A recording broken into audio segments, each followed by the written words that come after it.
conference is being recorded. I now hand over the conference to Mr. Saurabh Dwivedi. Thank you, and over to you, sir. Thank you, Vandit. Good evening and good morning to everyone on this call. We are grateful for your participation and for spending time with us today. Before we continue with our prepared remarks for Q3, we would like to show you a short video that our team has put together.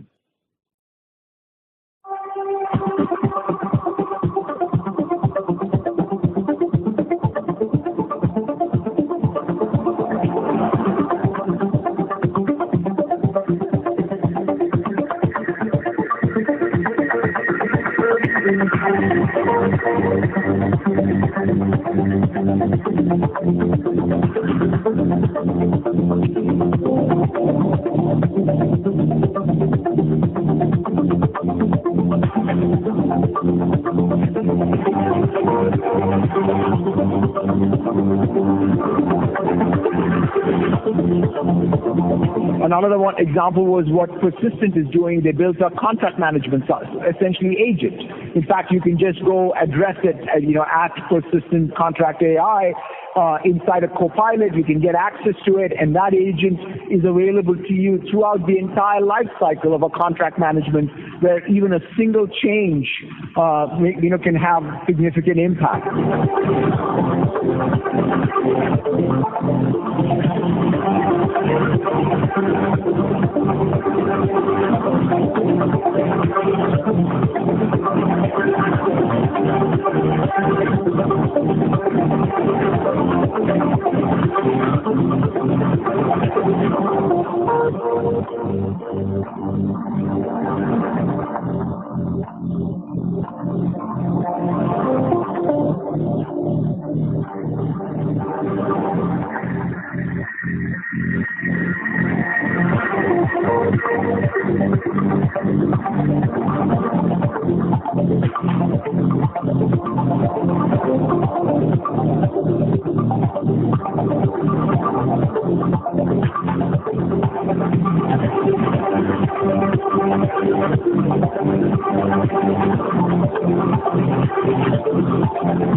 Hope you were able to add a unique and interesting element to your experience of our analyst call today.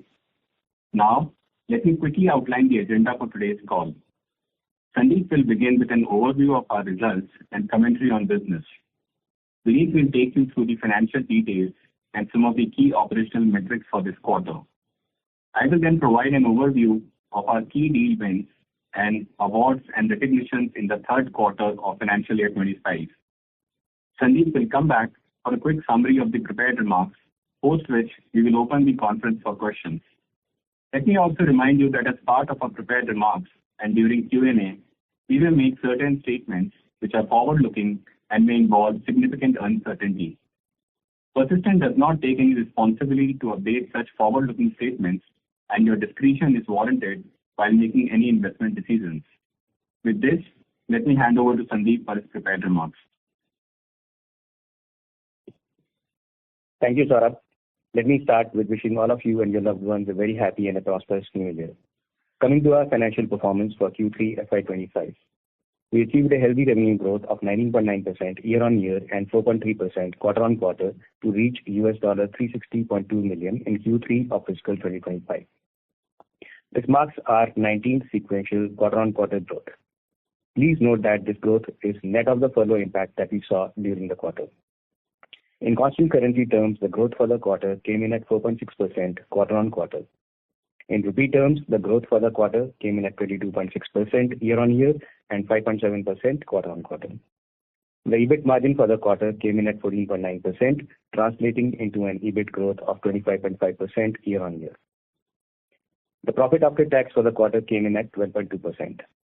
Vineet will provide detailed color on the financials and the margin movement later in this call. Coming to the order book for the quarter. The total contract value, TCV, for the quarter came in at $594.1 million, with the TCV of new bookings coming in at $333.6 million.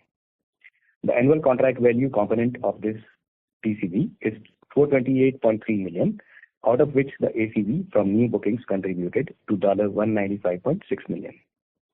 As always, these TCV ACV numbers include all bookings, renewal as well as new, across all existing and new customers. Please note that our revenue conversion on a quarterly basis is a function of our annual contract value bookings done in previous quarters, as well as the conversion from multi-year deals booked in previous years, which are included in our TCV bookings that we report on a quarterly basis. Coming to the client engagement size. Let me now give you a color on our client movement across various reported categories. We witnessed healthy year-on-year growth among our client buckets, with our top 5 customer revenue up by 31.7%, top 10 up by 22%, top 20 up by 18.7%, and top 50 up by 21%. The contribution from top 10 customers is 40% in this quarter, compared to 39.3% in Q3 FY24.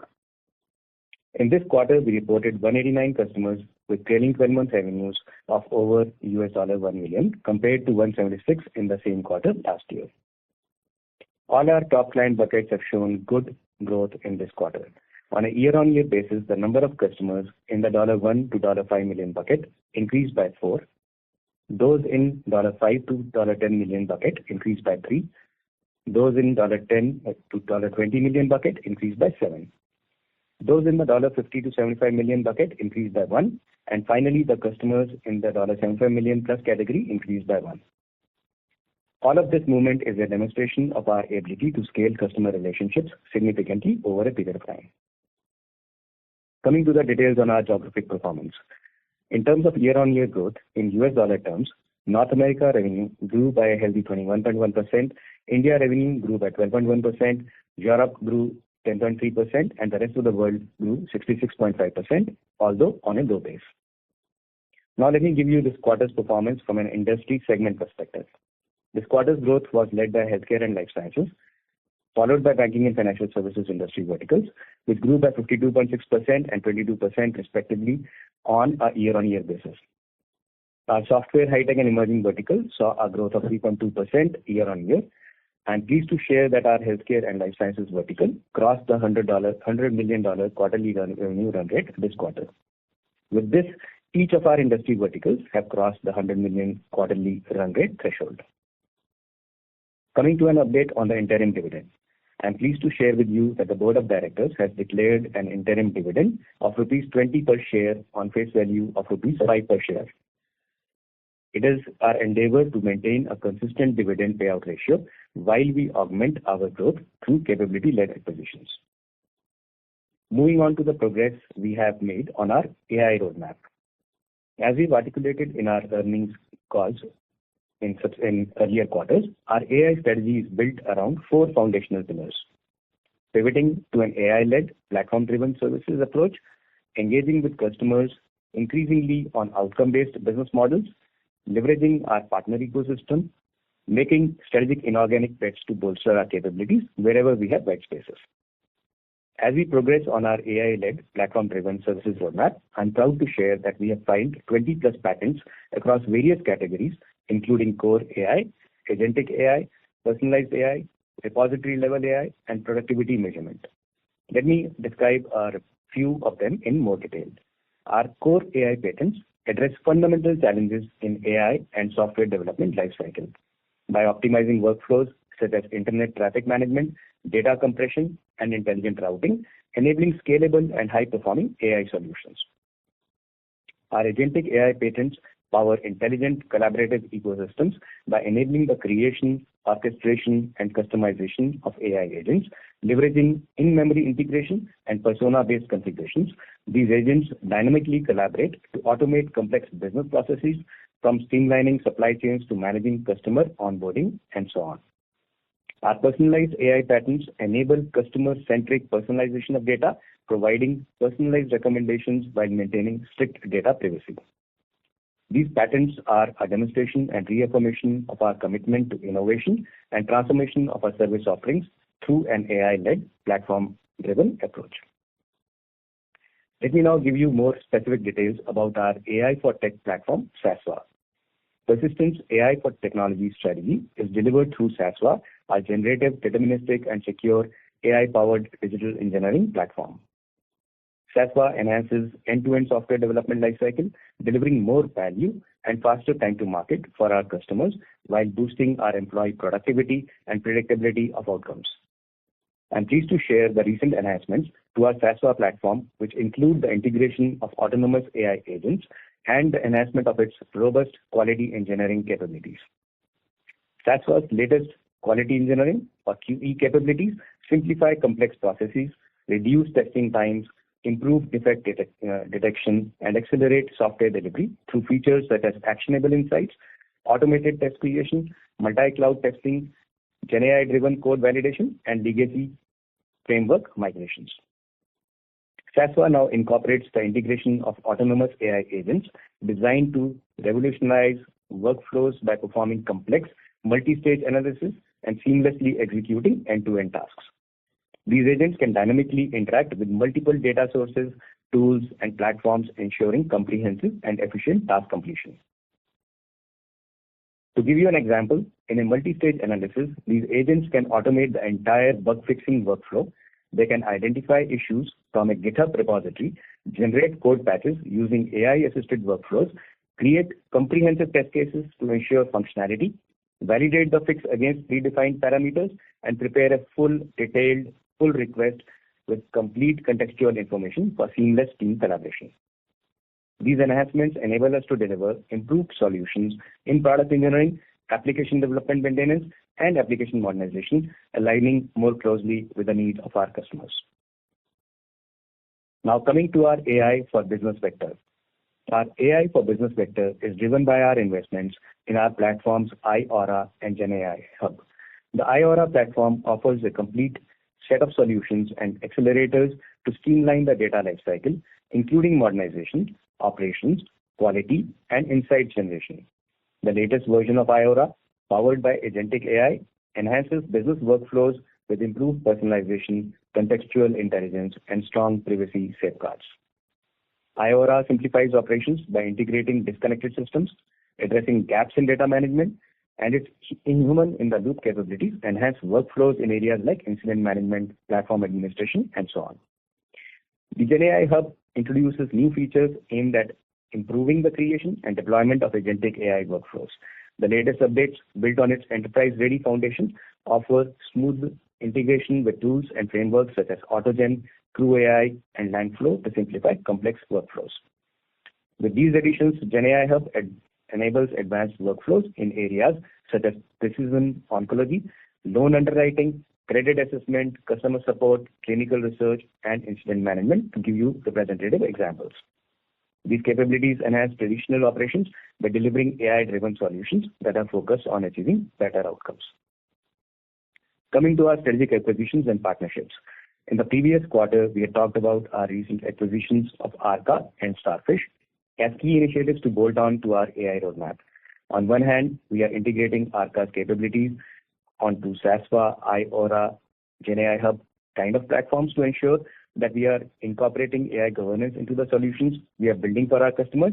And on the other hand, we are also integrating data privacy as part of our key offerings across our industry verticals and service lines. With Starfish, we are building integrations and partnerships with communication platform providers like NICE, Five9, Amazon Connect, Google Contact Center AI, and others, while building out our integrated AI platform for contact center modernization. We are seeing good traction with our customers for contact center modernization deals, and will share with you as our wins in this domain materialize in the coming quarters. Coming to our hyperscaler partnerships and engagements.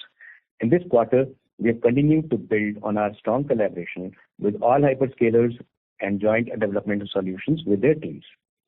As you would have seen in the video at the beginning of this call, earlier this month, Microsoft organized the Microsoft AI Tour in Bengaluru to demonstrate industry-wide AI adoption use cases by Indian enterprises. Across the country, 6 companies were selected for demos, with just 2 from the IT services industry. We presented Contract Assist, our GenAI-enabled contract management solution built on Microsoft and OpenAI stack at this event, and we are very proud to say that this was featured by Satya in his keynote address. Contract Assist simplifies workflows, enhances collaboration, and reduces operational complexity, enabling enterprises to achieve greater efficiency in managing contracts and deriving meaningful insights for them. Last quarter, we co-hosted the Google Gemini Summit in Pune, featuring top leadership from Google Cloud Platform and Persistent. We have partnered with Google to co-develop healthcare and life sciences innovations in AI, knowledge graphs, biomedical imaging, and computational drug design. One of the outcomes of this partnership is the launch of Pi OmniKG, an advanced AI-driven graph solution developed with Google Cloud technology. This solution empowers healthcare and life sciences organizations to accelerate biomedical research, streamline data mining processes, and deliver insights with greater speed and accuracy. We are proud to say that Google's Health AI Group has officially listed Persistent as a preferred implementation partner for creating applications using Google's foundation models. Additionally, this quarter, we also earned prestigious accolades, including the Google GenAI Exchange Hackathon Winner 2024 and the 2025 Partner All-Star Award for Artificial Intelligence. Coming to AWS. We continue to build on our AWS partnership with our selection as one of the 12 partners globally for AWS's exclusive Game Changers program for showcasing how industries are being transformed with GenAI. As a part of this program, we had the opportunity to feature some of our success stories at AWS reInvent 2024. One such success story was for a sports technology company which was facing challenges in delivering actionable insights about player performance at scale. By integrating generative AI with their existing sensor data, we were able to provide personalized insights and recommendations about players' performance. Coming to our partnership with Salesforce. We continued our commitment to excellence and innovation in the Salesforce ecosystem while crossing the milestone of 1,000 Salesforce AI Associate certifications. We are partnering with Salesforce Agentforce using our SASVA platform and are working on multiple proof of concepts with leading customers in healthcare and life sciences space. One of these proof of concepts is with a Fortune 100 healthcare company where we have implemented an agentic chatbot for their diabetes care product to improve customer experience. As we look forward into the future of technology services, our endeavor over the next several quarters and years is to transition increasingly towards platform-driven services and shift our business model to outcome-based engagements. The strategic pivot will leverage our proprietary IP as well as IP built in collaboration with hyperscalers and other ecosystem partners. In summary, we are pleased with our performance in Q3FY25. I would now like to invite Vineet to give a detailed color on the quarterly financials and related matters. Vineet, over to you.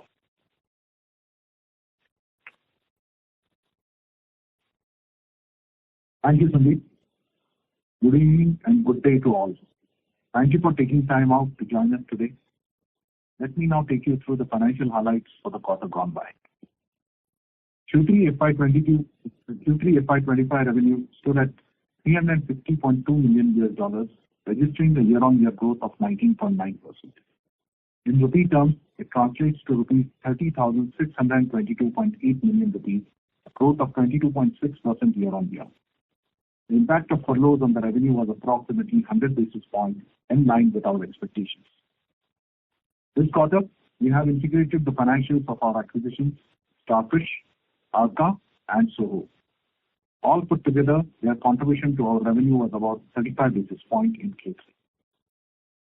Our acquisition of Soho is a part of vendor consolidation exercise with a large customer. Most of the revenue was already included in our existing run rate prior to the acquisition as a part of the subcontracting arrangement. EBIT margin came in at 14.9%, 90 basis point improvement sequentially, and 35 basis improvement on a year-on-year basis. In rupee terms, EBIT for the quarter was 4,557.3 million rupees, translating to a growth of 12.2% quarter-on-quarter and 25.5% year-on-year. Let me now give you a quarter-on-quarter EBIT margin walkthrough. Let me first start with the headwinds. There were two major headwinds for us in this quarter. Furloughs, which impacted our margins by 60 basis points, and lower quantum of earnout credit versus the previous quarter, which resulted in a headwind of 100 basis points. The quantum of reversal for this quarter is 152.24 million. Coming to the tailwinds for the quarter. Our utilization has improved from 84.8 in Q2 of FY25 to 87.4 this quarter. Another key improvement that has played out in this quarter is with respect to rationalization of contracted costs with a large healthcare customer. Our plan to offshore the effort of this engagement is proceeding along expected lines as we continue to grow the revenue with this customer. Both these factors, that is the improvement in utilization and rationalization of the contracted costs, coupled with the operational initiatives, have led to a 140 basis point improvement in our EBIT margin. Strong dollar has led to a cross-currency tailwind of 50 basis points this quarter. Lower resale revenue and improved pricing has helped our margins by 40 basis points, and finally, lower stock costs this quarter have resulted in a tailwind of 20 basis points. All these headwinds and tailwinds put together resulted in a net increase of 90 basis points in our EBIT margin sequentially, as mentioned earlier. Other income, net of finance cost, was 118.4 million as against 176.9 million last quarter. There was a foreign exchange gain of 144.7 million as against 106 million in Q. Effective tax rate for the quarter came in at 22.6% compared to 25.2% in Q2. Based on our revised estimates, we expect our overall ETR for the year to remain in the range of 23 to 23.5%. Profit after tax was 3,729.9 million, growth of 30.4% year-on-year. This translates to a PAT margin of 12.2%. Adjusted for stock split, earnings per share was 24.30 rupees per share in Q3 of FY25 compared to rupees 18.90 per share same quarter last fiscal, a growth of 28.4% year-on-year. Excluding cash from capital employed, return on capital employed for Q3 FY25 came in at 38.1% versus 35.8% same quarter last year. Total cash and investments stood at 246.1 million as of 31st December 2024. In this quarter, billed DSO came in at 64 days, an improvement of 4 days, and unbilled DSO came in at 22 days, an improvement of 2 days compared to Q2 of FY25. I would like to make a clarification on OCF to PAT ratio that was reported at 108.3% for Q2 of FY25.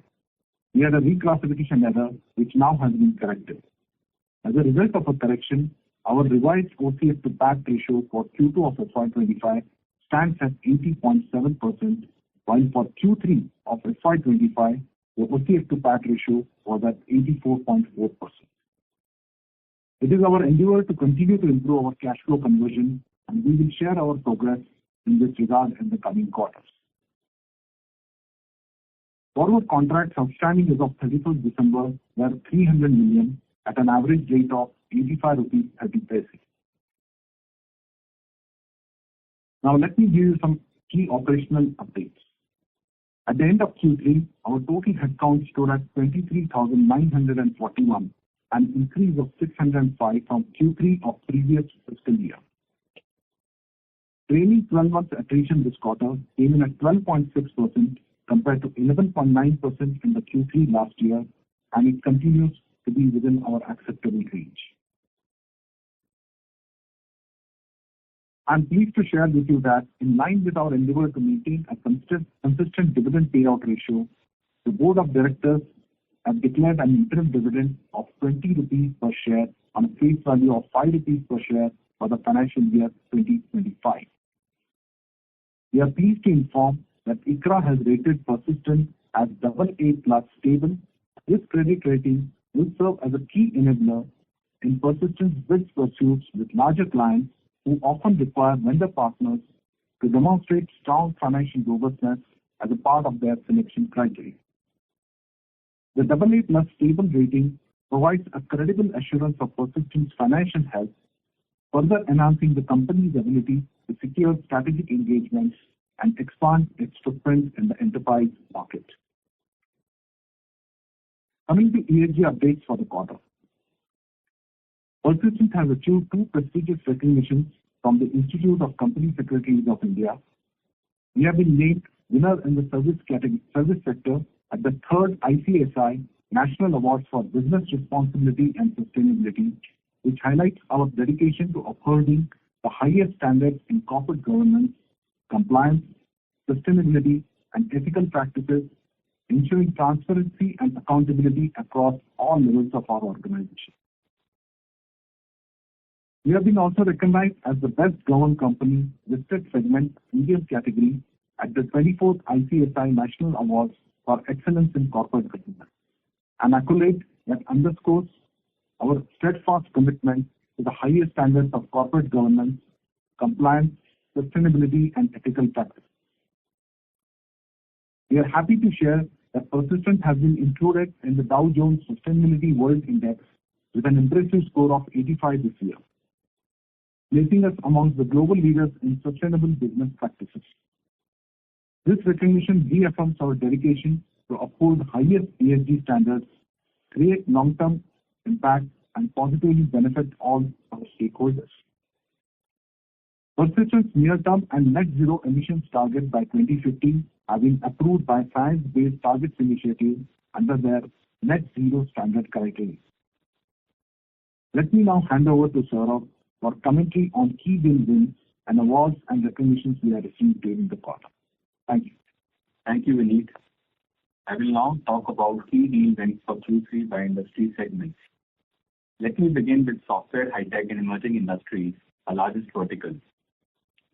Persistent was selected by a UK-based private equity-owned leading software company to transform its R&D operations, which include a portfolio of multiple SaaS products. This is a 5-year, $50 million plus deal with SaaSwa license and customization as the core tenet for transformation of product engineering for the customer. Our SaaSwa-led product development approach, along with day one readiness, were key differentiators in us winning this engagement. The benefit to the customer includes standardization of development processes through product-centric squads, rapid and reliable product modernization, leading to annual recurring revenue growth and optimization of R&D costs.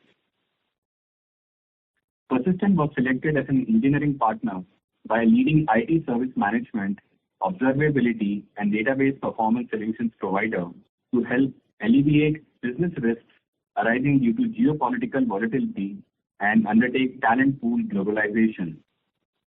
Persistent's 3+ years of relationship with the customer, coupled with strong knowledge of the product, helped us win this engagement. Our SaaSwa-led AI-infused engineering practices will benefit the customer by accelerating the roadmap of its IT service management product, leading to improved product management, fixing of product security issues, and revenue and margin enhancements. Persistent was selected as a data engineering partner by a food services and facilities management leader to standardize data handling across the organization and initiate data centricity as a strategic initiative. Our differentiation demonstrated by IORA, along with our exceptional stakeholder management with the customer, were key factors that helped us win this deal. The benefit to the customer includes modernization of the core platform for the facility management business and reduced efforts in integrating it with their ERP and HR management systems. Coming to banking, financial services, and insurance. Persistent was selected by a leading American financial services company that provides financial record keeping, tax advantage savings and retirement plans to modernize its legacy systems. This is a 7-year, $150 million plus deal and is the largest transformation deal signed by Persistent till date. Persistent's existing engagements with the customers in the infra space and demonstration of SaaSwa and GenAI Hub capabilities were instrumental in winning the engagement. The benefit to the customer includes modernization of its legacy systems, reduction in technology debt, and improve developer productivity through software-driven build and release processes. Persistent has been chosen as a technology partner by one of the largest global payment technology companies to revamp their enterprise gateway services, a key entry point for all payment rails. Persistent's deep expertise in payments, coupled with our differentiated delivery experience to the customer, has helped us win this engagement. The benefit to the customer includes improvement and optimization of gateway performance, ensuring scalability, reliability, efficiency with low latency, and millisecond response times to support services such as real-time authorization and clearance. Persistent was selected by one of the largest US-based insurance companies to provide enhancements to the automation of insurance and claims processes within the company. Strong insurance domain knowledge, coupled with mature automation practice, helped us win this engagement. The benefit to the customer includes development of innovative solutions, accelerators, frameworks, and GenAI-based approaches for higher ROI on automation initiatives. And finally, within our healthcare and life sciences vertical, Persistent was selected by one of the largest healthcare companies in the world to modernize their platform focused on patient care in pharmacy. This deal initiated a new relationship for the UK geography with the customer. Our track record of delivering outcomes in modernization projects and our engineering heritage were key factors in us winning this engagement. The benefit to the customer includes improved patient experience, reduction in technology debt, and improved business agility. Persistent was chosen by global leaders in specialty injectables, drug compounding, and anesthesia to replace their legacy contract management system with a new revenue management solution. A strong relationship with the customer, coupled with their confidence in us as a dependable delivery partner, led to this being a sole source deal where the customer did not float an open bid to other vendors. The benefit to the customer includes alignment of the new solution with legacy dashboards while providing cost reduction in license cost and improvement in system performance. Persistent was chosen by one of the largest global contract research organizations to migrate their applications from MuleSoft to Azure Data Factory. Our existing relationship with the customer, coupled with software-led approach for migration, were key factors in us winning this engagement. The benefit to the customer includes enhanced developer productivity, improved code quality, reduced project timelines, and delivery well ahead of the deadline, redefining the approach to large-scale migrations that improves operational efficiency. Moving on to the awards and recognitions for the quarter from leading analyst firms. This quarter saw us get continued recognition. To cite a few, Persistent earned top honors in the 2024 ISG Star of Excellence Award for Superior Customer Experience, including the prestigious Overall Award. Persistent was the only company in 2024 to win in 4 different categories based on the voice of the customer. Persistent was named a leader in 2024 ISG Provider Lens Generative AI Services Global. Persistent was recognized for its ability to empower enterprises with tailored AI strategies, strength in guiding clients from initial exploration to strategic deployment, and deep AI expertise coupled with modern engineering practices. Persistent was recognized at the 16th TIS Leap Vault CLO Awards in 4 categories, including Gold for Best Corporate University, Silver for L&D Team of the Year, Silver for Best Employee Engagement Program, and Silver for Best Chief Learning Officer of the Year. Our founder and chairman, Dr. Anand Deshpande, has been inducted as a Fellow of the Indian National Academy of Engineering during its annual convention 2024. Our CEO, Sandeep Kalra, was featured in Business World's article, Sandeep Kalra's $2 billion power play for Persistent Systems, outlining his bold leadership and disciplined strategy. The feature highlights Persistent's AI-first approach, powering its verticals and sub-verticals and its forward-looking vision. With that, let me hand over to Sandeep. Thank you, Saurabh. Before I request the operator to open the floor for questions, I would like to provide an update on our annual planning exercise known as the Huddle. The Huddle concluded about 2 weeks back. This was a comprehensive exercise that took place in Pune and saw participation of over 350 of our senior global leaders across sales, delivery, and our enabling functions. During this exhaustive exercise, we not only planned for financial year 2026, but also reviewed our progress towards our aspiration of achieving $2 billion in annual revenue by end of FY27. We remain confident in our trajectory towards this near-term aspiration, and as a team have set our sights on our next aspiration, achieving $5 billion in revenue by FY31. To support this ambitious goal, we have developed a strategic roadmap that includes categorizing our 3 core verticals into sub-verticals with a focus plan to scale each of them meaningfully over time. Additionally, several key initiatives have been outlined, such as doubling down on our top 100 customers, which give us roughly about 80% of our revenues, expanding alternate channels, including private equity and sourcing advisors, and enhancing our focus on global capability centers as they become even more relevant in our ecosystem.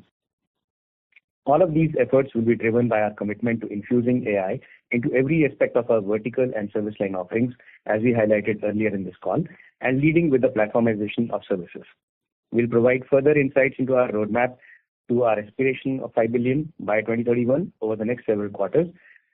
With this, we conclude our prepared comments. Operator, please open the floor for questions.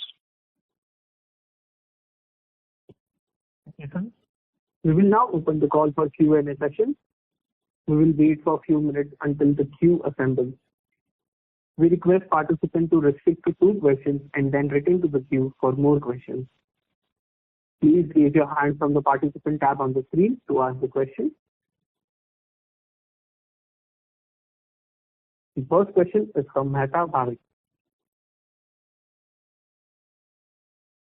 Hi, thank you. 2 questions. Firstly, one of your peers have highlighted that they have faced headwinds because of productivity benefit being asked by one of the hyperscaler clients, and obviously Persistent works with all the hyperscalers in the world. So have you also seen any such ask from the client which could drive some headwinds on revenue and margins over the next 2 quarters? And the second question is, if I look at the utilization, it has gone up sharply, and even the headcount has gone up. So what level of utilization you are comfortable with operating at, and how should we think about the headcount additions going forward? Thank you. So thanks, Bhavik. So I'll go reverse gear on this. Utilization is, it is at a 87% plus as of this point in time. We are comfortable keeping the utilization in 85% band. As far as the headcount addition is concerned, obviously in the shorter run, that means that there are contracts that we are working on to fulfill, and the pipeline also, the confidence reflects in that. So I'll leave it there. As far as the headwinds are concerned, look, if we are able to use tools to provide better productivity to our customers and so on and so forth, that should also reflect in more business over a period of time. I am not going to comment on what our competitors said. We are confident if we use our tools, things like SASVA, things like IORA, GenAI Hub, etc. We have seen if we are adding more value to the customer lets us partake better value out of that. It is not a race to the bottom where we have to necessarily develop all this IP, deliver more value, and pass on everything. That is not the way we are looking at it, and that's not the way our customers are looking at it. Okay, thank you.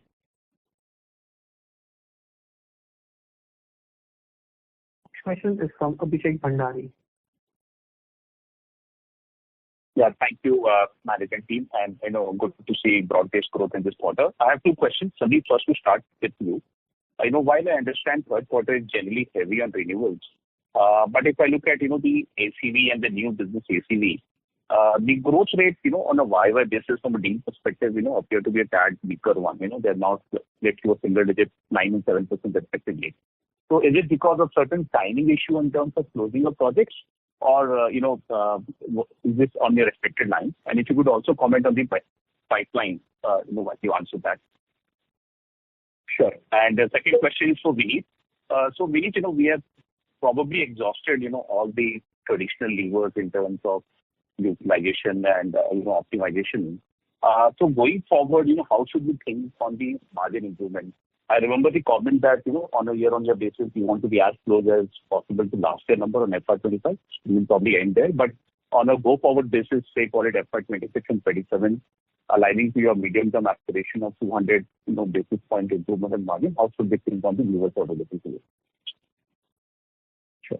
So I'll take the first question, Abhishek. So if you look at our revenue conversion, I made that comment earlier in the call as well. Our revenue conversion is a sum of our ACV conversion and the TCVs that we have announced over a period of time. Even if you look at some of the deal wins now, so we announced a deal win where, we announced a 150 million plus 7-year deal, and that could only go up with time. So if you look at deals like that, there are at least in the last 5 years, there are at least 45 plus deals that are multi-year deals where you may not necessarily see the renewals come in the ACV side of it.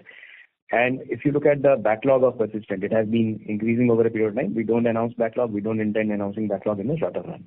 All I can say is if you look at our growth, the layering of the TCV is what is basically giving us the revenue growth consistently over the last 19 quarters.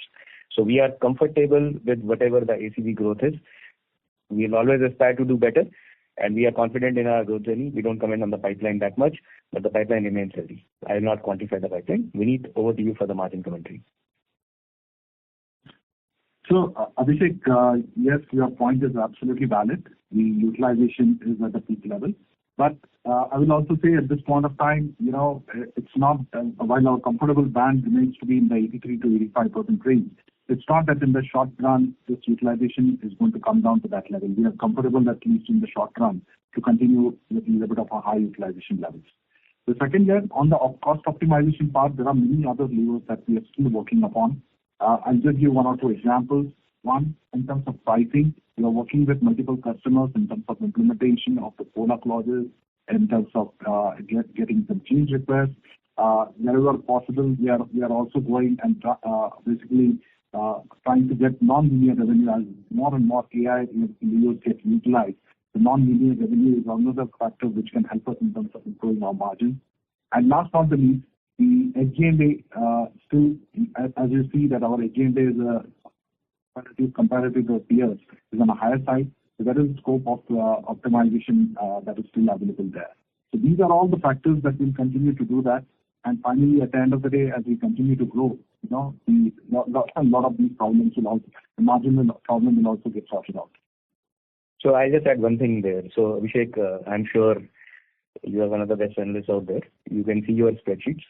If we were to deliver 14.5% for the full year, that means an exit run rate at a different level. That exit run rate for the year becomes the entry run rate for the next year.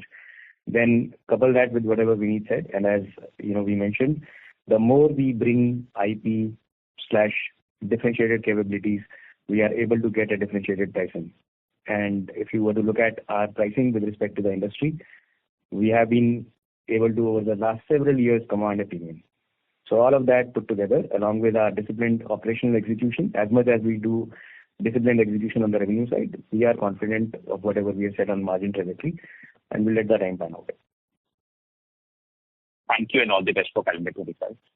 Thank you. Thank you. The next question is from Sandeep Shah. Yeah, thanks for the opportunity and congrats on good execution.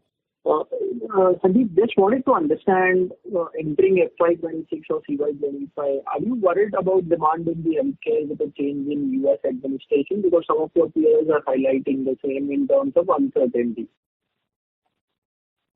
Okay. So if you look at it, I'll give a philosophical answer first and then we'll come to this. So macroeconomic environment, all of these other environments, look, they are given to everyone. How one reacts and how an organization reacts, and that is where the maturity comes in.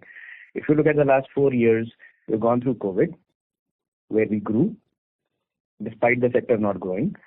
We came through post-COVID, where we grew even at 35%, and we had 5 quarters of 9% sequential. We saw post-COVID, where people talked about macro being bad. Even this last quarter gone by, a lot of people said whatever it is. So all we can say is, even when there is a tough environment for a particular sector, there are going to be opportunities if you are able to analyze the sector. If there is pressure on that sector, there's for IT services companies like ours or technology services companies like ours, there's a cost optimization opportunity. When the market becomes better, there's a revenue enhancement opportunity. So are we worried? Worry doesn't get us anything. We are keenly looking to see what happens. Where does it throw up opportunities for us? How do we kind of partner with our customers, get even more closer to them, especially our top 100 customers who give us 80% of our revenues? And so we are relatively confident we will sail through this as well. We have to just analyze as the Trump administration settles in, what are the actions, how does it impact, and how do we partner with our customers for their success. So I leave it there. Yeah, and just a last quick follow-up on what you said. So in terms of pipeline and the deal wins, the proportion of cost takeout versus discretionary, are you witnessing any tilt towards discretionary? So it's too early to say. I can only say that the mood is changing in certain business cycles or certain business places where people are more buoyant about the investments that may happen in the US because of the government policies and so on and so forth. But it is too early for that to convert into pipeline and into closures. So we'll have to give it a little bit of time. The mood is buoyant, but nothing to reflect in discretionary coming up big time. We will wait for another quarter to 2 quarters before that. And so far, it is business as usual. We have to find our own opportunities within the things. And just a last clarification, the margin aspiration to improve by 200, 300 bits in medium term remains, right? Because there are no comments in the opening remarks. Yeah, because see, if you look at the exit run rate, as I said to Abhishek, if you analyze our things right now, and I'm sure all of you can do your mathematics, 14.9% is what we delivered. There were headwinds and tailwinds. There were furlough impact of 0.6%. You can put your mathematics together. Hopefully that boards into a margin improvement for the next quarter. That becomes the entry run rate for the next year, and then we have to execute. So that should give you confidence on what I'm saying. Mm-hmm. The next question is from Vimal Gohil.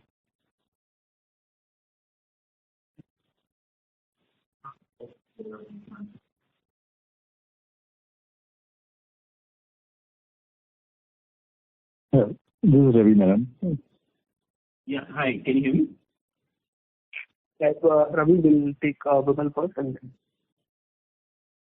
Yeah, thanks for the opportunity, sir, and excellent quarter. Sandeep, my question is to you. So just wanted your comments on the autonomous AI delivery that you spoke about, which is again SASA-led. Very encouraging also to see tailwinds coming through on that. While you've shared that how do the benefits that we get to partake with the clients, you already shared that aspect. I want your comments on what happens to the long-term planning of headcount addition for the company going forward. What kind of headcount are we looking to add? How will the pyramid change? How will the on-site offshore ratio get impacted on that, basically? The operational aspect, how will that change? Thank you so much. So I'm smiling because this is a longer discussion, but if you look at it in a very short thing, look, we have been a leading technology services company. We have led by adopting technology ahead of our peers. So that would mean that we will need to have a two-tiered economy within the company. There are people who are focused on market share gains here and now, and there are people who are focused on building platforms for the future, which everyone in the company will embrace. Our learning and development will gear up. They will basically take the platforms that we are building, whether it is our own IP, whether it's the IP built on our partner, ecosystem, the hyperscalers or specialized partners, and then train the rest of the manpower. So the pyramid, etc., is going to change over a period of time, not necessarily next quarter, but over the next several quarters and years, you will see the pyramid concept fading away. You will see more outcome-driven kind of business models evolving, at least as far as Persistent is concerned. You will see us partaking more value, not passing on 100% of the benefits and just getting a race to the bottom. So you will see a number of these changes, but we'll let the things pan by. It is going to be a multi-year journey. While we all talk about agentic AI, while we all talk about how we are progressing, for enterprises, beyond a certain set of enterprises who are technologically savvy, for others to adopt it will take months and quarters and years. So from that perspective, all the comments that you have said are valid, but we see an opportunity because we don't have the innovators, Garima. We don't have to worry about a legacy. We don't have hundreds of thousands of people. We can happily nibble at other people's market share by going and disrupting what they do by 100 people over a period of time. Maybe we can do it by 50 or less. So there's enough opportunity for Persistent. We are not worried about any of these things. We have to invest ahead of the curve better than the others. So that's where we are, and that's why we even are looking at a very differentiated journey over the next 6-7 years. So I'll leave it there. Thanks. Thank you, Sandeep, sir. Just one bookkeeping question for Vineet, sir. Vineet, anything noteworthy on the provision for doubtful debt this quarter? While we don't call out, obviously, when we don't call out, it remains within the normal range. So there are no any material pluses, minuses that are happening. Thanks. Thanks, everyone. Thank you so much. The next question is from Ravi Menon. Hi, thank you for the opportunity. Congratulations on really broad-based growth. On the deal wins as well, we spoke about it at a micro vertical level. Congrats. I just want to understand the seasonality of the bookings. Last year, Q3, I think we had some very strong bookings. This year, again, Q3 is very strong. What drives the seasonality in Q3? Sure. So Ravi, you are aware of the persistent business mix very well. In our fact sheet, if you look at it, 80% of our revenues come from North America, predominantly the US. So if 80% of our revenues come from a geography which is the financial year is driven by calendar year. So calendar year ending in December means most of our larger renewals, etc., which are annual renewals, happen in the October, November, December quarter. So you see a spike in the renewals. That combined with whatever we do on new, whether in existing or net new customers, that is basically the sum of the entire bookings that we do. And if you look at traditionally last several years, you will see Q3 being seasonality-wise more stronger for us on the bookings front.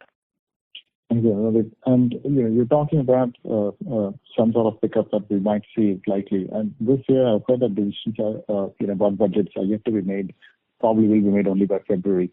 Is that right? And would we then likely to see a bump up in bookings in Q4? So look, if the budget gets decided in February, that by that time that has an impact on pipeline, that has an impact on bookings, etc., it will be a little bit more time.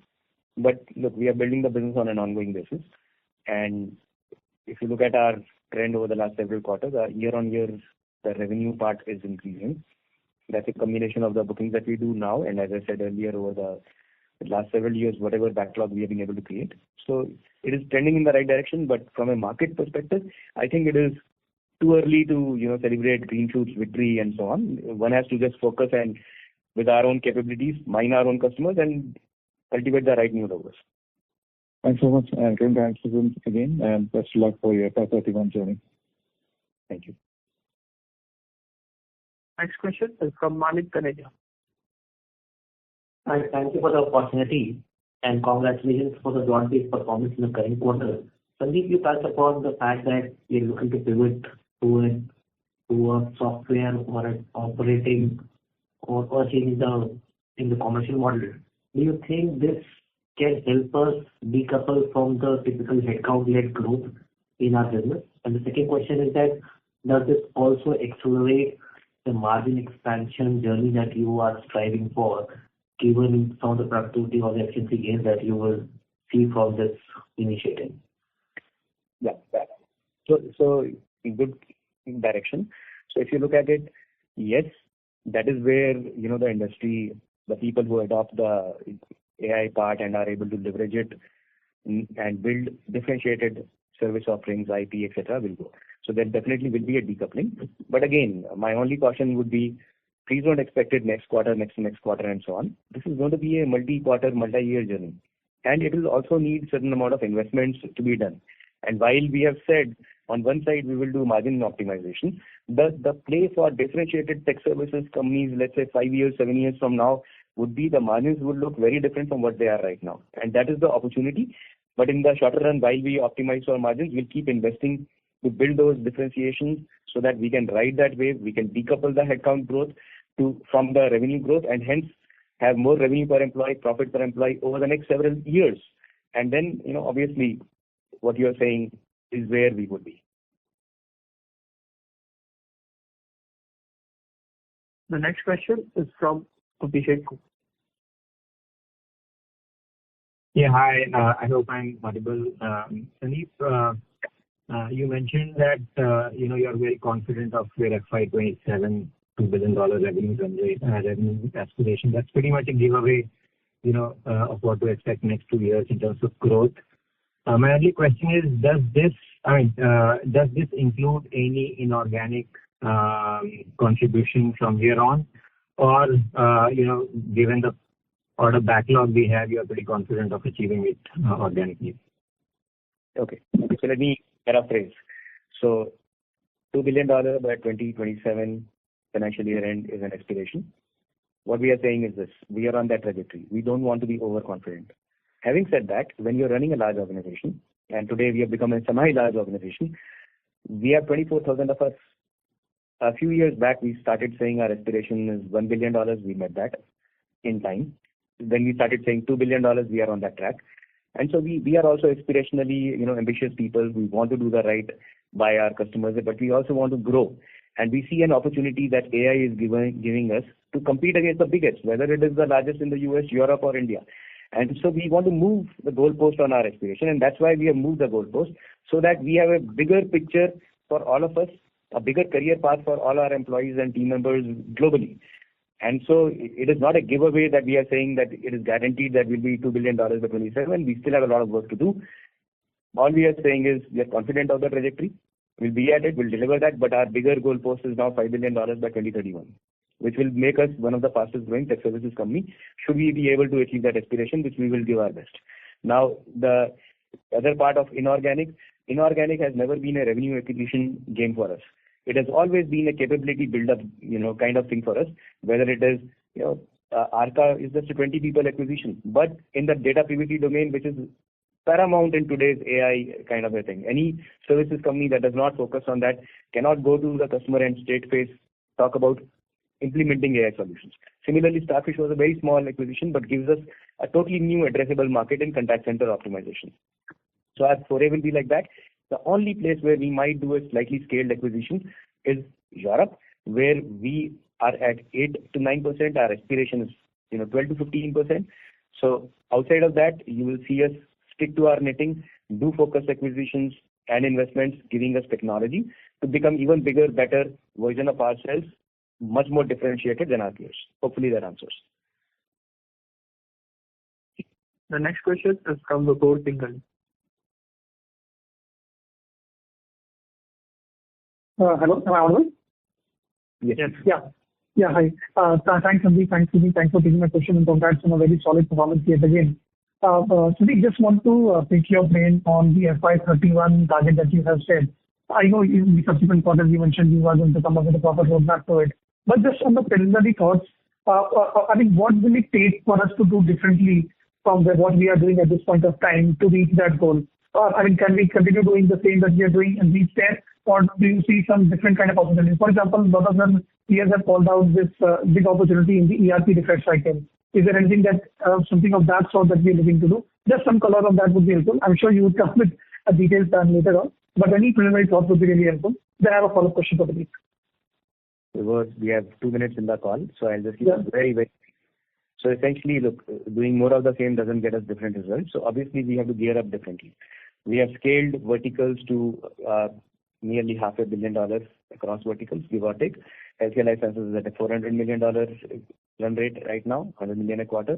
Financial services just above that, tech above that.